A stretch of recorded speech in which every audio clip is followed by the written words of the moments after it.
The Honorable Groenewald. Agbare Speaker, ons moet hier onderskei tussen twee aspekte. Aan die een kant die verdedigingsoorsig en aan die ander kant die verslag van die portefeulje komitee wat nou dan gedebatteer word. Agbare Speaker, ek wil vir die agbare minister sê en almal weet dit. Die kernprobleem van die Suid-Afrikaanse nasionale weermag is finansies.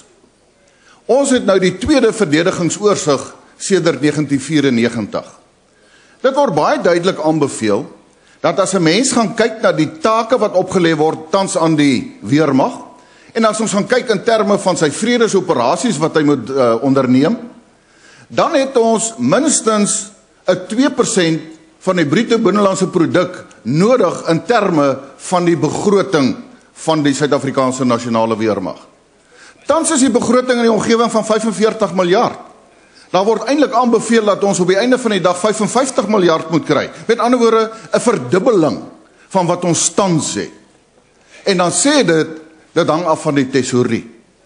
Agbare minister, jaar na jaar in die verdedigingsbegrotingsposte stem almal saam, ons het geld nodig. En ek wil nou vandag vir u sê, as ons aan die 11 miljoen rand wat spandeer is aan hierdie verslag, waarde wil toevoeg, dan het dit die tyd gekom dat daar 'n politieke wil moet wees, om dan erkenning te gee en uitvoering te gee daaraan.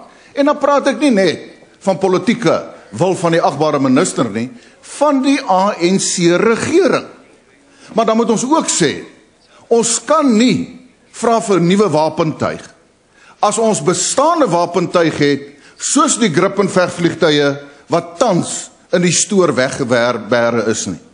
Want dan het ons nie 'n goeie saak om na die tesourie toe te gaan en te sê, gee ons meer geld nie.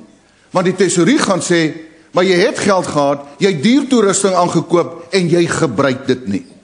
Die laaste aspek, agbare minister, en wat ek ook wil sê oor die verslag is, dit is 'n aanbeveling van die verdedigingsoorsig, dat die twee komitees, naamlik die staande gesamentlike komitee op verdediging en die portefeulje komitee op verdediging, saamgevoeg moet word in 1,2.